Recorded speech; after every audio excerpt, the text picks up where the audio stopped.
الحمد للہ رب العالمین والصلاة والسلام علی سید الانبیاء والمرسلین وعلی آلہ واصحابہ اجمعین، اما بعد۔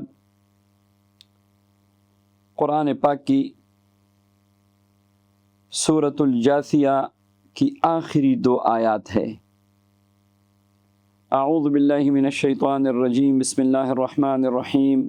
فَلِلَّهِ الْحَمْدُ رَبِّ السَّمَاوَاتِ وَرَبِّ الْأَرْضِ رَبِّ الْعَالَمِينَ وَلَهُ الْكِبْرِيَاءُ فِي السَّمَاوَاتِ وَالْأَرْضِ وَهُوَ الْعَزِيزُ الْحَكِيمُ۔ یہ دونوں آیات اللہ تبارک و تعالی کی حمد و ثنا اور تعریف پہ مشتمل ہیں، اور ان دونوں آیات مبارکہ کی نورانیت اور روحانیت اور برکتیں بے انتہا ہے۔ اگر ان آیات مبارکہ کو پڑھ کے دعا کی جائے تو دعا قبول ہوتی ہیں۔ اسی طرح کسی گھر میں جنات ڈراتے ہیں، جنات چوریاں کرتے ہیں، کپڑوں پہ کٹ لگ جاتی ہے، جسم پہ بلا وجہ کٹ لگ جاتی ہے،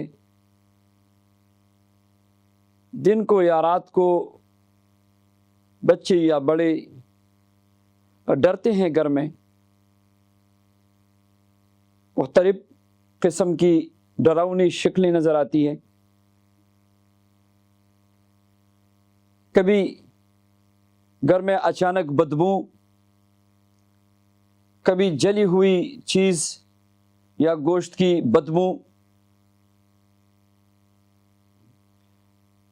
تو گھر میں ان آیات مبارکہ کی تلاوت شروع کیجیے، اور ذرا بلند آواز سے صبح و شام 7 مرتبہ سورۃ الجاثیہ کی یہ دو آیاتیں صرف 7 دن پڑھ لے، انشاءاللہ جان چھوٹ جائے گی، اور گھر سے یہ خبیث چیزیں اور گھر سے یہ آسیبی چیزیں، یہ جناتی اثرات یا جادو کے اثرات ہے، یہ ختم ہو جائے گی۔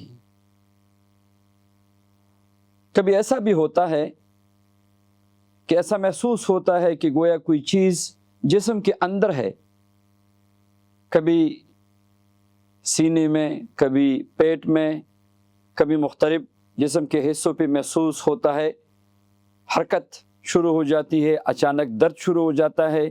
ان آیات مبارکہ کو صبح و شام 7 مرتبہ پانی پر دم کر کے پی لیا کرے۔ ویسے بھی ان آیات مبارکہ کی روحانیت اور نورانیت اور برکت بے انتہا ہے۔ فراخی رزق کے لیے ان آیات مبارکہ کو اگر روزانہ 100 مرتبہ آپ پڑھنا شروع کریں تو میں نے اپنے زندگی میں دیکھا ہے کہ ان آیات مبارکہ کی برکت سے اللہ تبارک و تعالی اتنا نوازتے ہیں کہ مجھے ایک بندے نے بتایا کہ تقریباً 10 سال مسلسل کاروبار میں خسارہ اور نقصان ہوتا رہا، جب میں نے ان مبارک آیات کا ورد شروع کیا، اللہ تبارک و تعالی نے ترقی کی، عزت کی، دولت کے دروازے کھول دیے، اور آج لنگر چل رہے ہیں۔ ان آیات مبارکہ کو لکھ کر گھر میں لگائیے، ان آیات مبارکہ کو خوبصورت خطاطی سے لکھ کر اپنے آفس میں، اپنے کارخانے میں، اپنی فیکٹری میں لگائیے، انشاءاللہ اس کی بڑی برکات ہے۔ آپ سب کو اجازت ہے، آپ سب پڑھ سکتے ہیں۔ اللہ تبارک و تعالی قرآن پاک کی ان مبارک آیات کی برکات، انوارات، روحانیات ہم سب کو نصیب فرمائے، آمین یا رب العالمین۔